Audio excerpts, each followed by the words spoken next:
Kidnapped, walking the scene with you in old flicks from the 90s. So keen, the VHS Club, they're the talk of the town. Breaking it down, spreading nostalgia all around. Moving and grooving to the synth-pop sound. Their insight is so fresh, painting pictures profound. From Pulp Fiction to Clueless, they know it all. The genuine love for movies stands tall. Unfolding memories on that VHS screen, talking about classics like you've never seen. Katie with her charm, Matt with that wit. Together they make the VHS Club legit.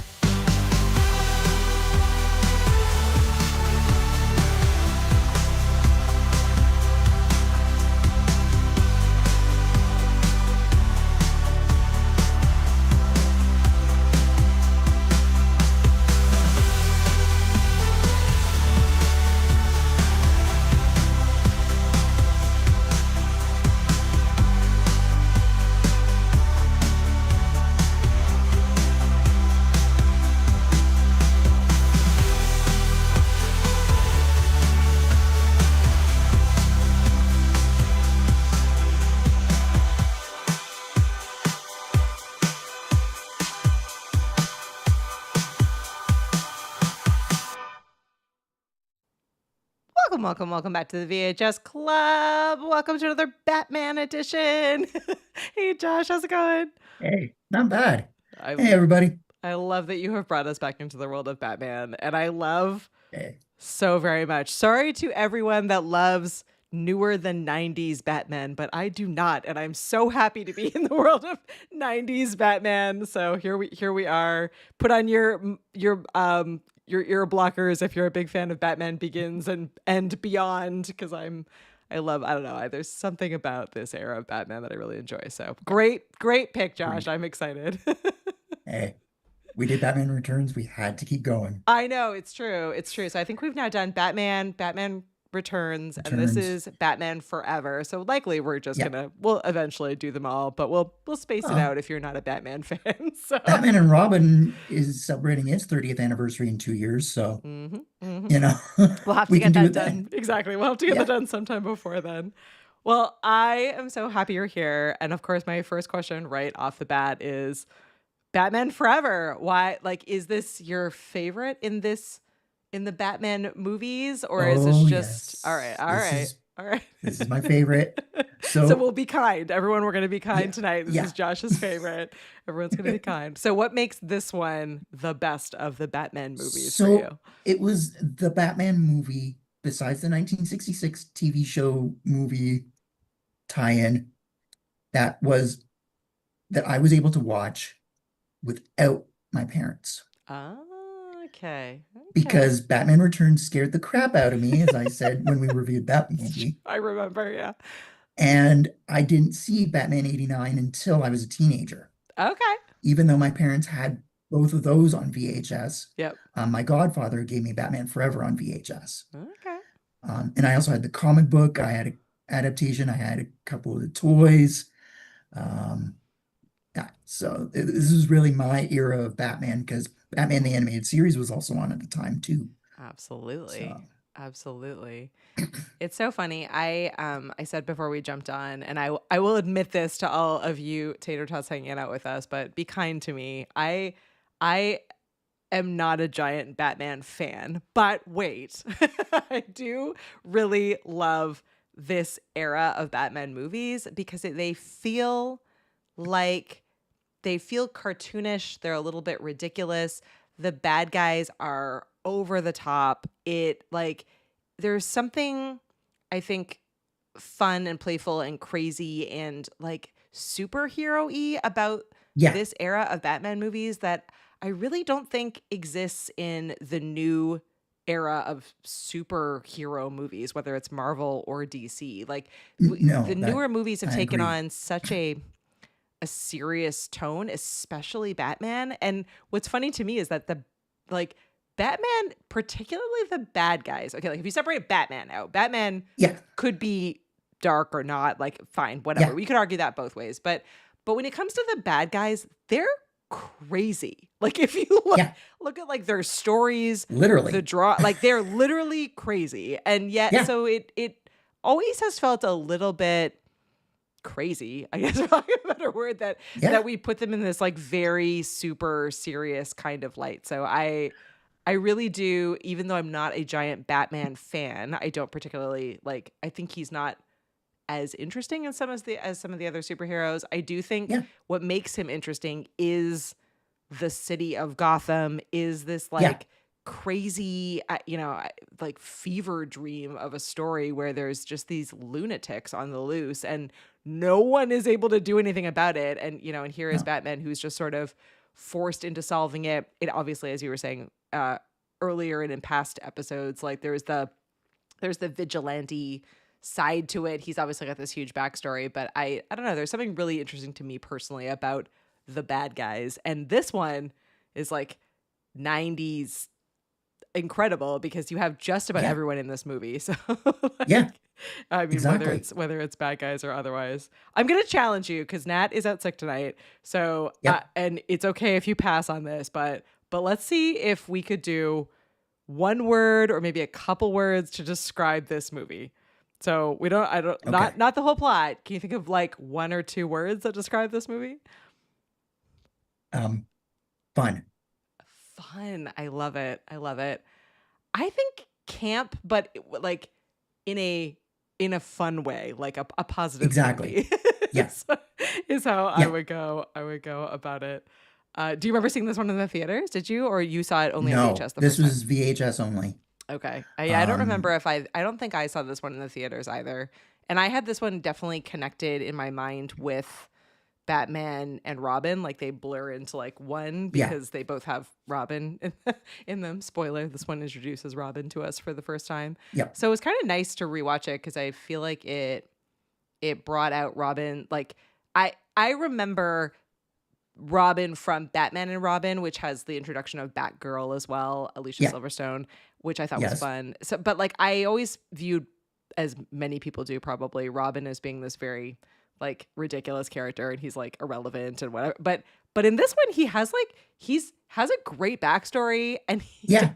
and Chris O'Donnell does a fantastic job playing him. So I forgot how good that part of it is. Yeah. Like Yeah. I don't know. I will argue, and I know you probably don't agree with me, but let's chat about it. So Okay. the various Batmen, people who play Batmen, I will argue that even though I love Val Kilmer, I think he was the weakest link in this movie. Like I think all of the other actors just are so Yeah. iconic in their roles that Batman is kind of like there. Yeah. And it Like, might be the writing. It it's- may not be actually him, but No, it's not him. It's the writing because, see, Batman's story, Batman 89 was Batman's story. yeah. Even though the Joker was basically, Jack Nicholson was, higher up in the cast list than Michael Keaton was, Yep. as you usually see on like the VHS cover and everything. Mhm. But after that, it really did become the villains' movies.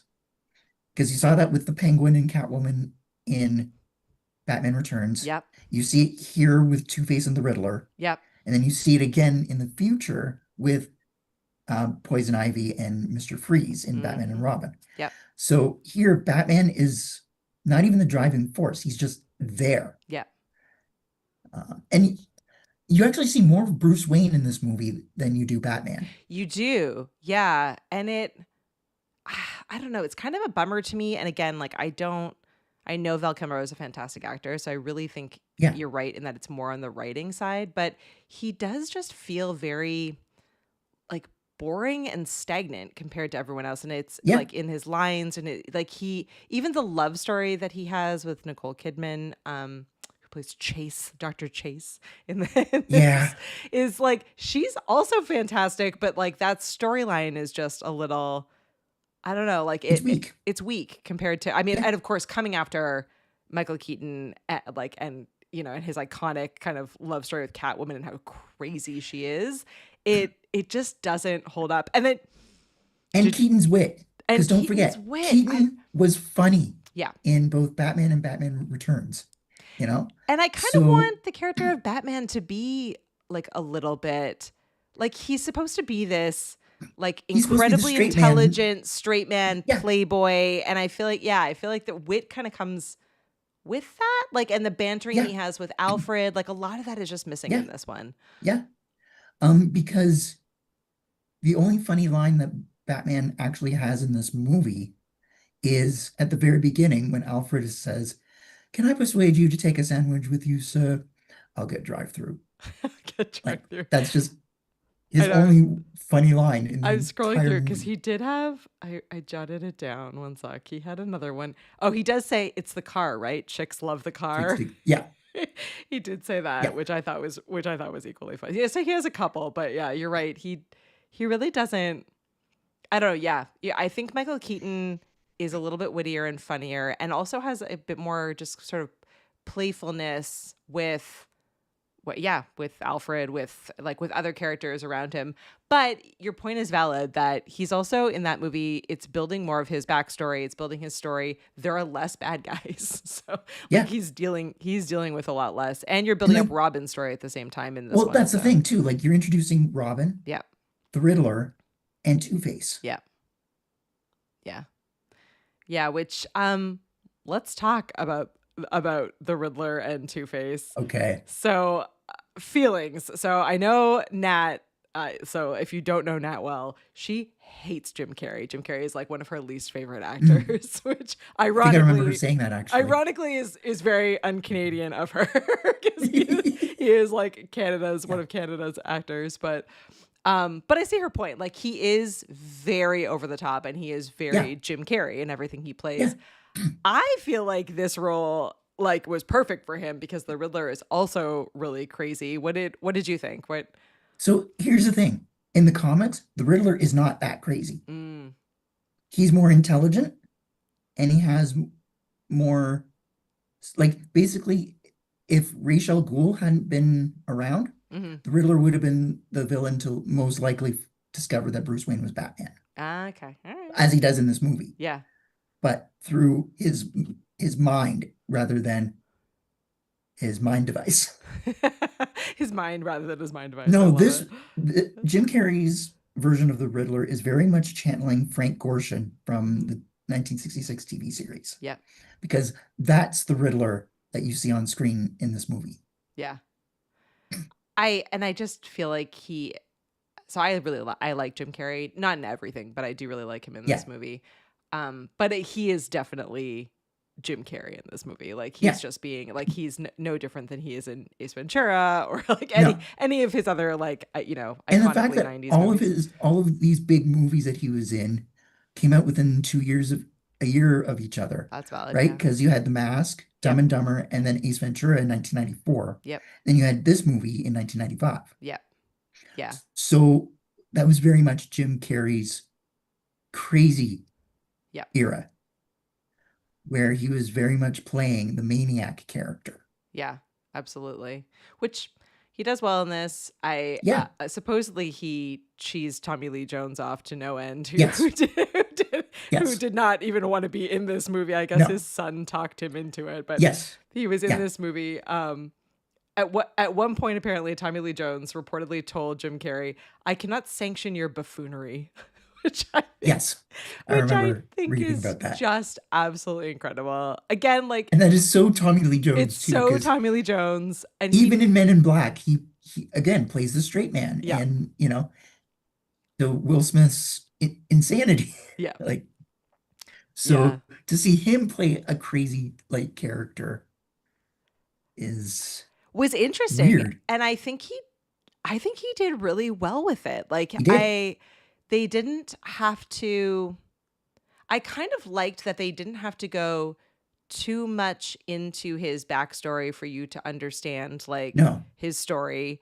I loved there was like a moment where he's smoking like 2 cigarettes, one out of like Yeah, each side of his face. yeah, I love that he refers to himself as us through like yes, he speaks about himself in the plural throughout the entire thing. Like yeah, there are just these small moments that he embraces, and he manages to be a really fascinating character without, I think, being yeah, too like it would be easy for him to disappear against Jim Carrey's Riddler, and I think he did a really nice job of not mhm, disappearing against him, especially yeah. since he wasn't a big Well, fan.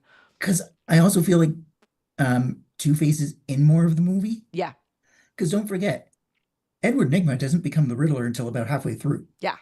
Yeah. So, like, he spends the first half of the movie coming up with the Riddler character. Yeah. Yeah, which is interesting because the movie kicks off like pretty immediately with Batman Yeah, like dealing with Two-Face, and yeah, there's this like whole kind of backstory about it. And you're right, like it is interesting that the movie is able to build like Enigma's character up into the Riddler, and then you have at the same time like Robin's character becoming a character as a result of Two-Face, which obviously mimics yeah, then Batman's story of losing his yes, parents. Robin loses his whole family as a result of Two-Face. So yeah, it like for being only 2 hours long and for being like a like roll your eyes superhero movie, it actually does a pretty mhm, good job of building yeah, building a pretty big plot and big backstory, which I think is admirable, for sure. yeah. Like it. It really is. And see, and this it's nice too because this was Two-Face first time in live action. Mm-hmm. He'd only been in Batman the Animated Series up to Oh, that good point. point because Yeah. they had actually retired the character in the comics in the 50s. Yeah. They actually healed Harvey Dent and made him a regular guy again. Yeah. And then when the comics went from Campy after the fallout from the 1966 TV show, Mm-hmm. they brought the character back and made him Two-Face again. Yeah.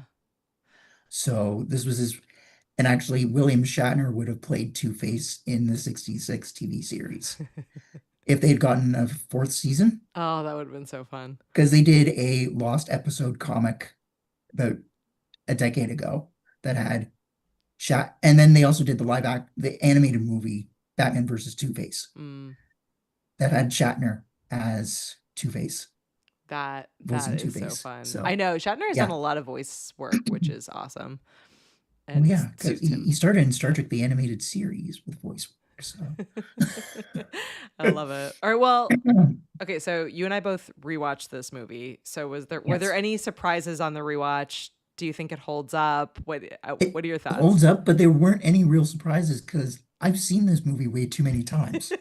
You know exactly what to expect. Yeah, like even before I got the VHS again, I was watching it on Blu-ray and DVD, like all through my teenage years and into adulthood.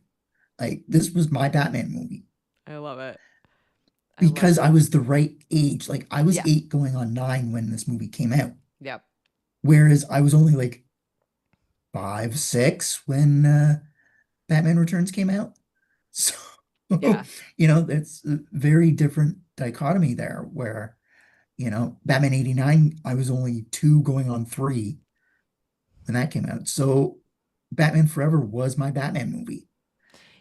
Yeah, Batman Forever probably was the first one that I like was old enough to like remember seeing. I certainly watched the others after this one. So Yeah, I agree with you. This is kind of my era of Batman as well. I think like I wouldn't say it like held up in that it looks very dated, but yes.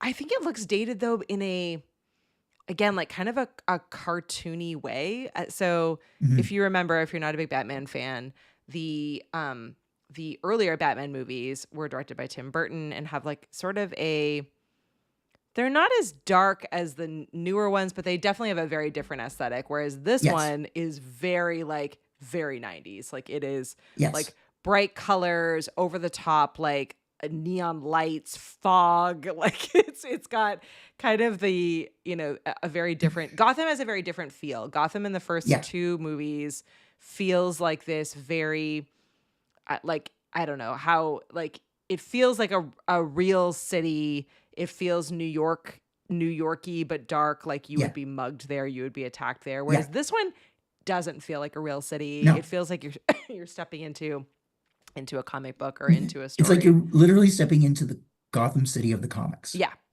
Yeah.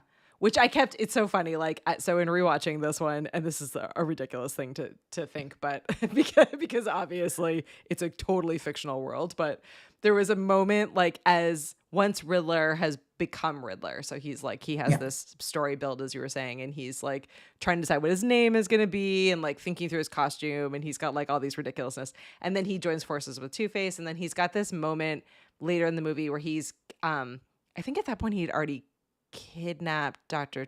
Chase. And anyway, I think she's there with him, but he's got this like giant sofa that has like his question marks on it and is like Yeah. lime green. And I like literally Yeah. paused it and I was like, where'd he get this sofa? Like, who's designing this? Like, where do these bad guys get these like fantastic layers with like all these custom made pieces of, which I know is again a ridiculous thing because obviously there's a suspension of disbelief. But I did kind of love like, this was like a time and an era where like these bad guys had these like incredible places, and like even Bruce Wayne's like mansion is way more ornate and over the top. There's like these like crazy statues that like frame it in every shot. I just sort of love the over the top ridiculousness. But I was like, where did Enigma get all this money? He was fired from his job. He didn't seem like he was all that good at his job prior to this. Well, he was stealing stuff with Two-Face. I guess that's true. He's So tons of bank robberies. yeah. Tons of bank robberies. Apparently that Barbara Ling won an Oscar for Once Upon a Time in Hollywood. So she was the production designer on this movie. Yeah. And I think the production design was awesome. How do you compare between Burton and this one? Obviously this is a favorite movie of yours, but Yeah. So I think design-wise, I like the Batcave in this movie better than in the Tim Burton movies. Yeah. But the Batcaves in those movies were also smaller. Yeah. It seemed. You didn't see as much of them. Yeah. Yeah, this Whereas one here is more, you're right, like bigger views and also way more things. Like this one, he's got like the bat boat, the bat airplane. the Batwing. The Batwing. Redesigned from the first Tim Burton movie. Yeah. So he's got like all of the toys and all of the things. And you know, he got this brand new Batmobile. And then the Riddler blew it up. Like Batman is not good at keeping Batmobiles. No, it's a good thing movies. He's incredibly wealthy like that. Then that works out because he's just like whatever more. Yeah, I did love the moment where Alfred calls on his watch, which is like wonderfully futuristic to what we now can experience, and says that Robin has stolen the car, and he's like, "This car," and he's like, "No, this car, no, No, the other car." And Bruce is just like, "Oh no." Also, I would like to point out that 1995 was a really bad year for superhero layers. Because Mighty Morphin Power Rangers, the movie, they blew up the command center. They did. And then all in the this layers movie, they got blew up attacked. the Batcave. Yeah. Mm-hmm. Yeah, all the layers got attacked. Which it's so. Speaking of the Batcave, so you know, both when Robin and the Riddler came into the Batcave, the security alarm went on, right? Well, it turned on the Bat computer and raised the Batmobile into position. Yeah, which is kind of How does that prevent people from stealing them? As we saw with Dick in this movie. Yeah, it's a terrible security system. I also was very bothered by the fact, and maybe just because I saw the other Batman movies so recently, but I was really bothered by the fact that there was this moment where Batman says to Alfred that he's gonna tell Dr. Chase that he's Batman and that this was like the first time he's ever like had this conversation. And I was like, wait a second, No, he hasn't. other women know that you're Batman. I'm like, where's the continuity between Did you forget that Alfred brought Vicky Vale into the Batcave? I was like, I guess we're just forgetting about Vicky Vale. Or maybe because she found out accidentally he didn't go and tell her. Maybe that's why, but no, she didn't find out accidentally. Alfred specifically brought her into the Yeah. Batcave because remember, Bruce gave him crap for that in Batman Returns. Yeah. Jokingly, of course, but Yeah. still, Alfred is I still think remains my favorite character in yes. all of these movies. He's so But he's the same like actor in all four movies. he is just wonderful. The actor is Him and Commissioner wonderful. Gordon. Yeah. The yeah, the like everything about him is fantastic. Commissioner Gordon And was lacking in this one. He didn't he's lacking in every movie. I know, but he was like particularly lacking in this one. Yeah. He was just kind of like frumpy and not really there and didn't really have No. much of a role. Like they might as Like, well just not have had him in this movie. no, exactly. No, it's just, and I mean, there were some episodes of Batman the Animated Series that were kind of that way too, where you wouldn't see Commissioner Gordon at all in the episode. Yeah. It was just Batman going after whichever the villain of the week was. Yeah. But because this is a movie, they had Commissioner Gordon in it anyway. They just didn't use him very well. Yeah. All right. Should we talk about Dr. Chase Meridian? What did you think about Yes. Nicole Kidman? So this was my introduction to her. Okay. Yeah, it Um, probably was mine as well. yeah, I think it was most people's because Yeah. I don't think she had been in an American movie up to this point. Is this must be pre Days of Thunder? I'm trying to remember when Days of Thunder was. No, Days of Thunder was 80s, Okay. late 80s, or very early 90s, because So I remember I had her the in that, Nintendo but game. I would have watched that after this. Like that's a more adult See, movie I that didn't would have seen see, later. I haven't seen Days of Thunder, so Oh, I didn't know she was even in it. My dad had it on VHS, and I think he has it on DVD actually. Huh. I just haven't seen it yet. It's a good movie, but I remember we got at Harvey's the little Days of Thunder cars, like the I had Hot the Wheels NES. versions of the Yeah. Days of Thunder cars. I had the NES game. Oh, there you go. We have to So I watch the movie played, then. that's how I knew, but I knew about the game before I ever knew Days of Thunder was a movie. Okay. Well, that's my only like memory of So- her in a movie in this era that I might have seen, but Yeah. I would have seen that movie after this. So I think you're right. Yeah, this was my introduction to Nicole Kidman. Yeah. And so she as an actress was really good. Yeah, I agree. Her role, on the other hand, she's supposed to be a psychologist. Yeah, she's a terrible psychologist Yeah. or psychiatrist, whatever she is. She's terrible at it. Like really, really, really, really bad at this job. Yeah. Yeah. Yeah. Laughably bad at the entire thing. I also love that she's also like, I don't know. I think it's just the writing of it, or maybe it fits fine into the campiness of it all. But like Yeah. her whole I'm in love with Batman. Wait, no, I think I might be in love with Bruce Wayne, and like that whole part of it is just ridiculous. Like it's so cliched. I mean, it's fine. It works for this movie, but it's just so insane. It made even more insane by the moment where she invites Batman to like come to see her at whatever late middle of the night time. But then she's like, Her place, midnight. yeah, then she's like asleep, but like not really asleep. I was like, No. you invited him over. Why are you asleep? She's Yeah. got like I was like, did he show up like crazy late and that's why you're asleep? Yeah, it was her whole character was sort of weirdly written, but Yeah. weirdly it worked because I think she's just such a fun Yeah. actress for it. Like I think Yeah. she did a really fantastic job. Yeah. And I mean, she wasn't in it too much the way like Vicky Vale was in Yeah. Batman 89. Yeah. She only was kidnapped once instead of, however many times 45 Vicky times. Vale was. Yeah. Yeah, that's true. And she's definitely not, I don't think, as interesting as she probably sits in my world right between Vicky Vale and Catwoman. Like she's never going to be as Yes. interesting as Catwoman. No. And fun and like No. crazy and like as good a foil for Batman. But she, I think, is a little bit more interesting than Vicky Vale and a little But less. at least Vicky Vale was from the comics. That's true. Chase That's true. Meridian was not. Yeah. It's still not. Like, no. Yeah. I also love like how cavalier they are with like with psychology or psychiatry. Yeah. Like it's just like we've hired this doctor to come in because there are crazy people running around town. Yeah. They're wackos. And like, well, we shouldn't call them that. It's like, okay.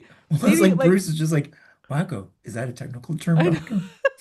we're just gonna make fun of that and we'll move along. Yeah, it was pretty fantastic. But it weirdly, like I said, it for me it was campy and ridiculous, but it actually worked fine with it. Like Batman's gonna need some kind of romantic character in the movie, and she was fine. She worked out fine. So I have to say my favorite part with the two of them is when Bruce thinks she's being attacked in her own office and he breaks down the door.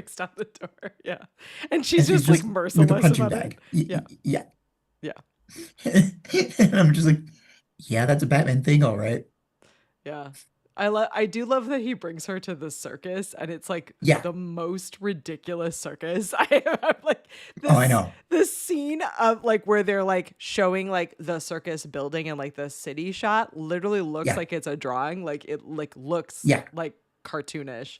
And then when you go in, you're like, okay, weird move. It's all of the police and Bruce Wayne at the this mayor. Circus and the mayor, which I mean, I guess I get, and it's very bad. It feels very Batman to me, but that whole part was fantastic. And yet, it works because it's the third mayor in as many movies, and he has one or two lines. I mean, I feel like mayors in Gotham City would be killed pretty regularly, Not that they were killed, but they don't last long. They don't last long. Mayors don't last long in Gotham. Yeah, I was not surprised to see a different mayor. They're either corrupt or they're not corrupt enough, and so they get removed from office by the corrupt politicians. Yeah. So, that's just Gotham City. It's just Gotham City vibes. But I will say, so the last character we haven't really talked about is Robin, or talked about a little bit, but I liked Robin in this movie, which I did not think I would say. I don't have a memory of liking Robin, but I thought Chris O'Donnell nails it. He's it is an interesting backstory. It's weird, but it works. It's from the comics, except for Two-Face being the one that killed his parents. Okay, who in the comics kills his parents? So his name in the comics was Tony Zuko, and he was just a crime lord that was trying to buy out the circus that Dick's parents were part of. Okay. And they got killed as a warning to the circus owner. Okay. In the comics. Yeah. Here it's just Two-Face. I mean, which works for the mass market audience, I think. I love my favorite Robin moment in this is where he's doing laundry in front of Alfred, and he's just karate laundrying, and he's got his jeweled earring in one ear, and he's very cool and also not at all cool. And I thought it was funny. Absolutely fantastic. I also love his weird acrobat moment where he finds the Batcave. I also thought that was fantastic. In the comic, they have the laundry scene. It's not nearly as good in the comic. Yeah. But in the comic, he doesn't do all that acrobatics to get to the Batcave entrance. He just literally falls down the Batcave stairs. See, now that would have been way funnier. That would have been awesome if he was just listening to his Walkman and fell down the stairs or something. Yeah, no, he was just investigating that part because Alfred had told him the door was locked. Yeah. Right? And in the comic, the door was open because Alfred had just gone in, and he literally just falls down the stairs. Yeah. As if he had tripped on something. And I which would have been great. I also liked the Robin backstory of his name. I don't know. It weirdly worked for me. I feel like he was less obnoxious than he is in other things. Robin's costume, his final costume, I should say, because his earlier one was more like his comic book Dick Grayson Batman 66 costume. Yeah. But his final costume is based on Tim Drake's costume from the comics of the 90s. Oh, okay. So it was Dick wore it in Batman the Animated Series. And that was just the Robin costume of the era. They ended up getting rid of it in the mid-2000s for a darker costume. But this was the Robin costume of the 90s. Yeah. Except with long sleeves instead of short sleeves, because they couldn't figure out how to do short sleeves in the material that the Batman and Robin costumes are made of. I didn't see any facts, and maybe Paul, if he knows, or maybe the Was this costume or were these costumes as complicated to get in and out of and to move in as the Michael Keaton Batman costumes? Um, It didn't I seem that think way, and I didn't see anything that implied that. But no, no, because they redesigned the cowl yeah, to help him move better than Keaton had yeah, in the movie, s- in the previous movies. yeah, So yeah, no, it wasn't as bad. But again, Kilmer's not in the costume that often. yeah. You're right. He is definitely Bruce a lot more than he is Batman in Yeah. this one. The Um, costume is a little ridiculous to me. Like so I will say the costume is like weirdly his, like nipply pecty. I don't know, like it's yeah, a little intense, I think. But yeah. However, his first costume that he's wearing for the majority of the movie is still black. It's still basically based on the Keaton yeah, suit. yeah.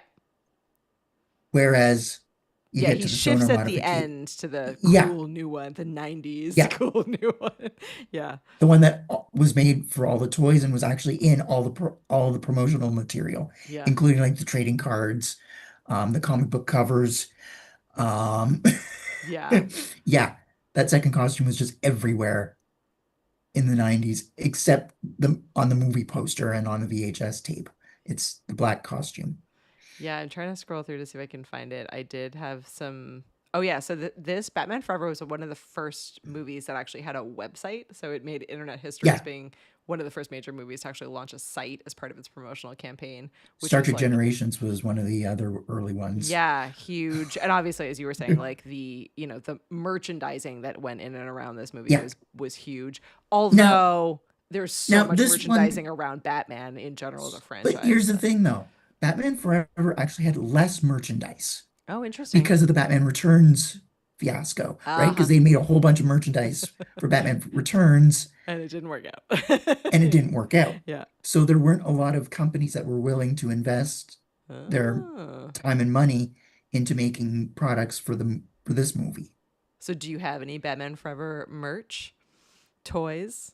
The So, smile. okay. So when I was a kid, I had this two-pack called Gotham City Guardians. It Hmm. was just Batman and Robin in their costumes from the end of the movie. Hmm. Now I have the Hot Wheels Batmobile. My best friend got it for me for Christmas. Awesome. Perfect, Kev. I have the soundtrack on CD. Yeah. I have the comic book adaptation. Nice. And when I was a kid, I had the storybook, Okay. the Golden Yeah, yeah. Books Oh, yeah, yeah. Yeah. storybook that I got at the Scholastic Book Fair at school Perfect. that year. Oh man, And I I also had a bring back the Batman Scholastic Forever Book Fair backpack. for adults. Bring that back. Yeah, I had also had a Batman Forever backpack, Perfect. I love it. but I didn't use it for school supplies. So I had a feeding tube at the time, Mhm. and so the feeding tube would go on my back in that backpack. Perfect. I love that. And I was also starting at a new school this fall before Batman Forever came out. Yeah. And so I didn't know any of the kids or anything. And I was the only physically disabled kid in the school. So when I saw another kid with the Batman Forever backpack, I'm like, You were okay, like, you're my yes. people. Yeah. I found Because my people. because even though there was not as much merchandise, it was still everywhere. Oh yeah. Yeah. Like it was just that big Well, one at the thing time. I will say, which it's funny that like I feel like my kids are not growing up with this. Like this is not as common now, but there were No. definitely, I mean, when we were talking about Power Rangers, like there were definitely a Yeah. lot of movie franchises that had these like whole toys built around. I Yeah. mean, there's Transformers obviously is another one. My Little Pony had a My Yeah. Little Pony movie. Like Yeah. there were movies that matched up with ad campaigns that matched up with products that kids could buy. Yeah. Like it was a full thing. And I think that's less common now. Not obviously not. There are still definitely toys that go along No, with it's other stuff, changed but because I remember seeing like a Little Caesars commercial mhm. for when the Batman came out a couple of years ago Yeah, that had like a Batman themed pizza or something like that. So the merchandise has shifted to adults yeah, now than it has for kids for Batman and Well, like there's comic book movies in yeah, general. which makes sense because obviously the nostalgic market. And then also I think that it's harder for companies to get in front of kids because there's Yeah, so many it's not like they see a ton of commercials, and when they no, do, it's just heavily regulated, so they have yeah, less options on everything. Yeah. yeah, exactly. So what did you think of the soundtrack for this movie? I feel like Both the both the soundtrack score was and the yeah. songs, Um I because don't we know, have to it make that kind of distinction. it was it was fine for me. I Yeah, feel like it didn't have a level of like it wasn't a movie that I'd be like, "Oh, I need to go get the soundtrack." Like I feel like the cinematography and the set design carried the movie a lot more than the music for me. mhm. It was not definitely not bad, and this was U2 did the theme song, so there's that. But there You was two nothing. and Seal, Yeah. because Kiss from a Rose came from Mm-hmm. this movie as well. Mm-hmm. In I fact, mean, don't get me on wrong, I love Kiss from a Rose, so yeah, there's that. But yeah, I didn't feel like I left the movie. Like there are some movies where you're like, wow, like either the yeah, songs are caught in your head or it like creates such an experience and an yeah. atmosphere that you're like, well, I need the soundtrack, or that just made the movie. And I feel like this one, that wasn't the most important part of the movie, at least to me. Well, it's funny. So at the beginning of the VHS, there's a promo for the soundtrack, Yeah. and they play "Kiss from a Rose" Mm-hmm. over the promo. Yeah. So that was like before I had even seen the movie. You were like, There was that song is in my head. yeah, I mean, that song is yeah. definitely intense. So I have to say, there's one scene that I actually thought was made for a commercial, Mm. and I didn't know it was in the movie until I saw the movie. So when Batman says, "I'll get drive through," that whole Oh opening yeah. scene, I saw that part in the McDonald's commercial Oh, that makes for like the sense. superhero Perfect. Yeah. sandwich that was coming out at the time as a Perfect. tie-in for the movie. So I saw that commercial multiple times before I ever saw the movie. So so when I I saw that scene in the movie, I'm like, oh, that wasn't just for the commercial. No. That was actually in the movie. Yeah. And one of his few funny lines Yeah, in the movie. I love it. that made sense Um for the commercial because McDonald's. yeah. And McDonald's obviously has the huge budgets for it. Yeah. I'm looking at some of the fun facts of this movie. We've mentioned a few of them so far, but Yeah. as we were saying, this actually was meant to be a Burton film, but the studio wanted something a lot Yes. more family friendly, which is kind of hilarious Yeah. because I can't say that this movie is like overly family friendly, but hey, that's No, fine. but it was enough that my parents let me watch it Yeah, without their supervision. yeah, yeah, yeah. Fair. Even though my brother and sister were only like 4 and 5 years old when it came out. Parents So back then, they were like, "That's fine, no, yeah, no worries, whatever." Yeah. Robin Williams was apparently considered for the role of the yes, Riddler, which would have been a very yes, different Riddler. I yeah, I think he would have been a good Riddler. I could see yeah, that. I could see that one holding up. yeah, It made over $300 million worldwide, so it was a yeah, box office hit. Like it did yes, not underperform, but it no, has and continues to have this kind of like it was polarizing. Like was it yeah, too campy? Was it like yeah. there's and it And it certainly does get lumped in with Batman and Robin. yeah, and I was gonna say it definitely influenced strongly Batman and Robin, which was a different Batman. So so Yet definitely again. yet again, it's a different Batman. And Michael Keaton was originally gonna be in on this movie and then backed Yeah, out. So he yeah, did not want to be part of this. He no, left over creative differences. So it yeah, could have been a completely different movie. But I like so Michael Keaton is definitely my favorite Batman, other than maybe Adam West. yeah, They're tied in my mind. yeah, But I think I'm actually like I think he would have been a little bit lost in this one. Like I think he's such a specific Batman, and I kind yeah, of think that it was good that Batman was like somewhat invisible in this movie. Like, 'cause I just yeah, think like there was so much chaos happening, yeah, and like even like I think the city of Gotham was in itself a really strong character that I think he yeah, would have if you had a stronger like more Michael Keaton-y Batman, I think it would have made it weird. Like it yeah, just would have made it weird. Yeah. yeah, Paul is saying Adam West and Bruce Ward will always be Batman and Robin. I'm with you. yeah, I'm with you, Paul.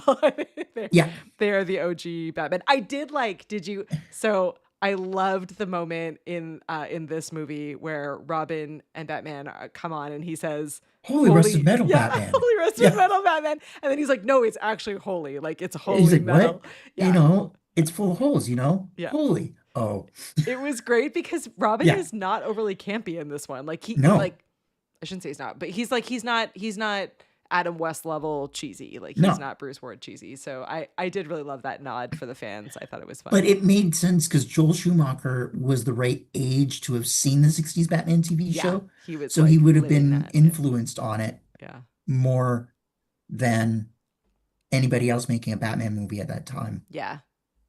Well, we should talk. So, So Nat is out sick today, but she did send yeah. along her thoughts and her thoughts after watching the movie. And she felt so. Drew Barrymore is in this movie, which is Yes, like she is. wonderful, and I adore her. Yeah. She's like a not that she didn't do a great job in the role that she's in. She's in like a very kind of minor role. She's one of like the I don't know, like leading ladies under Two Faces Women, yeah. regime. Yeah, Two Faces women. Yeah.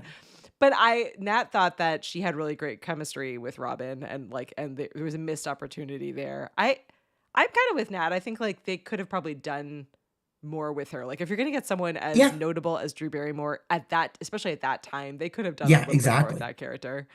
It would have Yeah. been a little bit more interesting. But I thought she was fabulous in it, and did Yeah. a really I great thought she job. was great too. Yeah.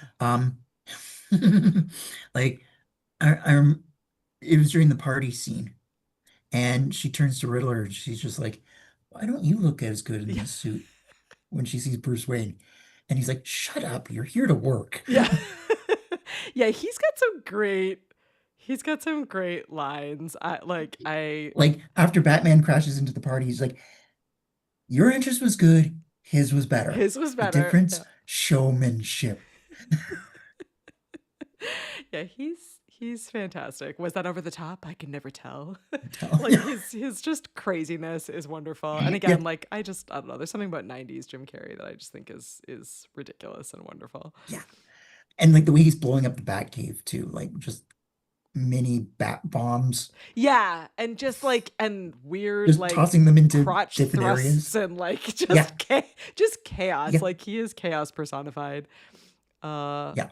We should talk a little bit about, I know when I was posting about this episode on our Instagram account, Yes. one of the comments that came back was like, oh my gosh, like this Batman movie for me was all about the car. What did you think about the car? Was the car like as cool to you as it is to a lot of other people? So here's the thing.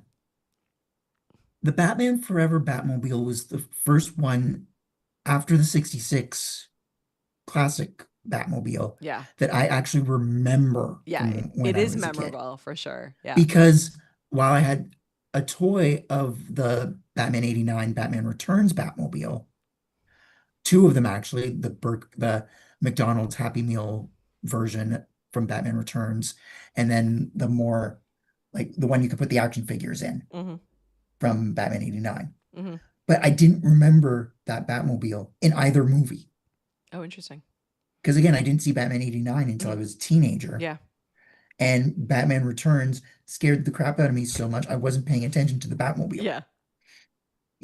Like I remember it more from the ads for different things from Batman Returns Yeah. that were in DC Comics at the time than I do the actual movie. Well, this one, I think So what's this kind of one- cool is that like this car is different, which already kind of makes Yes. it cool. It's very like, bigger than life, crazy, Yeah. cool. It has that And feel to it. And it also like is interesting because with the introduction of Robin in this movie, you have it viewed through Robin's eyes as well. So like there is Yeah. this kind of like, whoa, cool. Like he has a line in it where it's like chicks dig cars, like he wants a car. I like it. That was in Batman and Robin actually at the very beginning. He's like, I want a car. Chicks dig the car. Chick digs cars. There you go. See, And they're then Batman's blended just in like, my mind. and, Yeah. and Batman's just like, this is why Superman works alone. It sort of reminds me a little bit, maybe just because I've seen them recently, but it has the same kind of dynamic, like Batman and Robin in this one and in Batman and in the Batman Yeah. and Robin movie reminds me a little bit of the more modern take of Iron Man and Spider-Man. Like it has that kind Yes. of like mentor, like eye roll, like you're a teenager Yeah. doing crazy teenager things. And I feel like the car Yeah. is kind of central to that. So I like Yeah. that they went a little bit So different, cooler with the car with this I one. was thinking about this, and Batman Forever is the first time the Batmobile had 3 fins on it, Uh-huh. ever, Yep. even in the comics. Because the very first Batmobile was from 1941, and it only had 1 fin on the back. Mm. But most Batmobiles for this movie had just the 2. Okay. So, All right. and then Interesting. they did it again for Batman and Robin, and then that was kind of it for the live action cars because they had the Tumbler in the Dark Knight trilogy, and then whatever Ben Affleck was driving in Batman v Superman. I But we know. won't talk about that. Nat and I were talking, and she was like, "Well, I did like the Ben Affleck and the Robert Pattinson Batman." I was like, "I didn't watch either of those." Yeah, I haven't seen that one. Those don't exist in my mind. Maybe Yeah, at some point I'll watch them, but because I'm just not like, yeah, for me, Batman remains in the 90s because that's like it was an iconic part of growing up in the 90s, and I like yeah. don't love the character enough to want to go beyond that. So Well, and I'm the thing happy to is be too there. is that Batman was everywhere in the 90s Yeah. because you had the success of the 1989 movie. Yep. Yep. And then you had Batman Returns, you had Batman the Animated Series, Yep. and then the animated movie Batman Mask of the Phantasm at the same time. And then this one, and then Batman and Robin. Yeah. And then So we watched a ton of of yeah, Adam West Batman as well. It was on like yeah, reruns everywhere. So there was like, yeah, it was on YTV for like 5 years. yep. Yeah. For those of you who are not Canadian, that was our channel. Yeah, Youth television yeah, that was our Nickelodeon, our basically. Nickelodeon. Yeah, it was Because it was on at this in the same block as Mighty Morphin Power Rangers, yeah. as I mentioned in our Power Rangers video. Yeah. So that was my introduction to Batman. So yeah, and the thing is, like, yeah, Superman had a whole bunch of press because of the death of Superman in the comics in '92, but he wasn't everywhere after that. Yeah. You had Lois and Clark on I TV, and that love was Lois it. and Clark. I love Lois and Yeah. Clark. Yeah. And then you had Superman the Animated Series, which was related to Batman the Animated Series, but you just didn't. Batman was the focus because again, the movies were coming out. Yeah.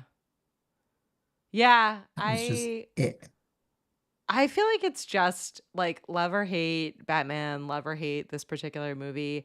The filmmaking in this is just great. Like I Yeah, would say like in the entire franchise, like even though they are different, I think it carries through, and I like all of yeah, the ones that are made in this era are just a lot of fun. They're fun to yeah, rewatch. They hold up in yeah, that they tell a great story. They're captivating. Like they take you away. I don't like I think I've yeah. said this They on do. episodes, but like the older I get, the more I'm just like, this is fine. Let's just be in Yeah, let's be back in Gotham for a bit. Let's yeah. have an experience here. Like looking over at my VHS shelf, all 4 movies are in a line on that shelf. Yeah. I can look over and see all 4 of those 90, 80, late 80s and 90s Batman movies Yeah. It, on VHS they're so fun. because that's how I watched them. Perfect. You Perfect. I know, love it. like even Batman Returns, like I saw that on VHS Yeah. in the hospital. Scared the crap out of me, but I still saw it on VHS. And actually, I wanted to talk about the opening of the VHS too. So it had a preview for Free Willy 2 Perfect. because the original Free Willy had come out 2 years earlier, Yep. and they had the second movie, and then they had the Amazing Panda Adventure Oh, I remember that one. preview. Yeah, I got that on VHS eventually, shortly after that, after I got Batman Forever. So previews are Um, a big argument in my previews / trailers are a big point of contention in my house mhm, because and I think I've said this previously, but I love a preview and like miss a yeah, preview dreadfully because for the yeah, most part watching either I'm watching either on DVD or I'm watching, on a streaming service. I don't have as many VHS. I have a ton of DVD, but less VHS. yeah, But my husband like loves a trailer. He will like seek Yeah. out a trailer. He wants to watch the trailer before he watches the movie. He's like all Yeah. about it. And I in my mind, like, and in my weird Katie, like I just want I want a series of previews before the movie that I'm watching. Yeah. Like I don't want to seek out a trailer. I don't want No. like I just love the tease of we're waiting for this to start up and there's previews. And see the previews on the VHS, which you can find online on Yeah. YouTube Yeah. all the time. Yeah. But they were iconic because there's that, it's a snapshot of what was coming out At from this that time, yeah. particular studio Yeah. at that time. Yeah. You know, like look at any opening to a Disney VHS. Yeah. You know, like, and there it's was like an that. excitement to that as well, which Yeah. think we've lost as well. So it's Yeah.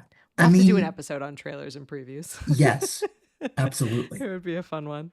Absolutely. All right, well, Especially, go ahead. especially with so one of the first trailers I ever saw was the teaser for Star Trek 6 Ooh. on the VHS for Star Trek The Next Generation Encounter at Farpoint, the Yep. retail release, not Yep. the collector's edition that we talked about We covered, when yeah. we did that episode. Yep. So that was like one of my first trailers. Mhm. That and for the Rescuers Down Under on Mm. like Peter Pan and the Jungle Book Oh, yeah. VHSs. Yeah. Yeah. Oh, Rescuers Down Under. That's a So, good one. yeah. All Yeah. right. Well, we're at the So, point where we are ready to rate. I had a hard time reading this yeah. one. If you're hanging out with us in our live studio audience, feel free to throw in your bats. How many bats or how many Yes. potatoes or how many You can do question marks cars. too, You could do 'cause question Riddler. marks. Oh, you could do question marks. Yep. There is like a mask emoji. You could throw those in. And if you're like, Yeah. what is a live studio audience? We record this show live on YouTube on Thursday nights at 9 p.m. Eastern. So Most Thursday nights. most Thursday Most- nights. So everyone is welcome to join us if you want to be able to give your live reviews. So you're probably at 5, or are you different than 5? Okay. It's a hard one to So- review in my weird review system that makes no sense Yeah. to anyone.